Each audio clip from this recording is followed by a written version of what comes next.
My friend and I ended up falling out because she decided to drop her baby off unannounced to go meet up with a man on Instagram that she met less than a month ago.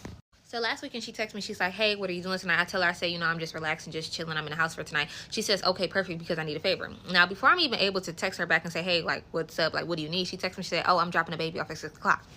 Now, granted, I've kept her son before on multiple occasions, and it was no problem before, but it was always planned. There was never anything abrupt or saying that I'm dropping the baby off. It's always, can I drop the baby off? So that was a red flag right there for me. So I called her because I'm a little bit confused, because what do you mean you're dropping your son off to me? So when we get on the phone, she said, yeah, I met this guy on Instagram a couple weeks ago. He wants to go out for drinks. I really need this night out. Now, granted, being a single parent, I totally understand, like, you need a night out, but don't assume that I'm going to just keep your kid because we're friends. Now, if it was an emergency, cool. But to go meet a man that you just met, no.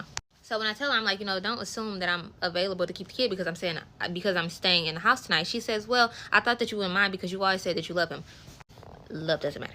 So at this point, she proceeds to drop her son off. And I kind of just let it fly. I'm like, okay, fine, I'll keep the kid, but this doesn't need to happen again. So she tells me, she's like, you know, I'll be back around 10:30, not too late. Cool. So mind y'all, she said she was going to be back around 10:30. Why she didn't get back to my house until 1:30 to get her kid? So at this point, the baby is asleep. She comes in laughing, joking, being loud, and everything like that. I literally have the baby in one arm and the baby stuff in the other because you were supposed to be back a couple hours ago. So the fact that you would literally sit up there and waste my time like that, I don't appreciate that. So she tells me, she has the audacity to say, girl, please don't be mad. The night went a little bit longer than I expected. You damn skippy. So I tell her, I said, a little bit late. You were supposed to be back at 10 o'clock. She sits there and she rolls her eyes at me as if I'm the crazy one. So as I'm standing there pissed off, she literally says, oh, I didn't think it was that serious. I just needed a break. You're the parent, not me. Now, this is the fact that I broke the camel's back. Do y'all know she had the audacity to tell me, you don't even have kids. You don't know how hard it is to be a single parent. I thought you would be a little bit more supportive of me instead of judging me. Excuse me? Okay. So at this point, I didn't want to argue. The baby was sleeping. It's late. Go ahead, take your baby. Be safe. Keep it pushing. I wake up the next morning. Do y'all know this bitch blocks me? She blocks me on everything. Instagram, Facebook, Twitter. I don't even use Twitter. TikTok. Every single thing that she could think of, she literally blocked me. So at this point, I kind of leave it alone because me and my friends were big on communication for the most part, I thought. So at this point, I kind of just give her space. Keep pushing. But this is what got it. Tell me why my cousin sends me a screenshot of something that a bitch posted on her Facebook.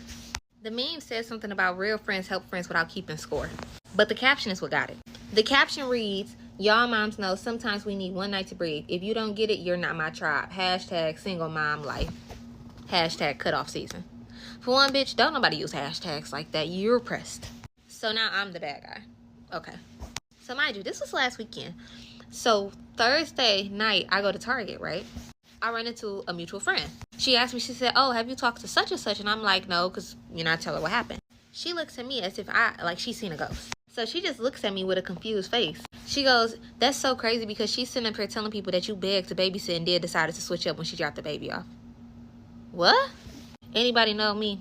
I'm not begging nobody to babysit their kids. Well, auntie, come get the kids? Yes, but never begging. At this point, I just bust out laughing in the store because this bitch deserves an Oscar. So basically, that was that. And mind you, this wasn't like our first run-in. So at this point, the friendship is kind of canceled. So don't get over here and say, oh, you're telling your friends business, because no, it's not.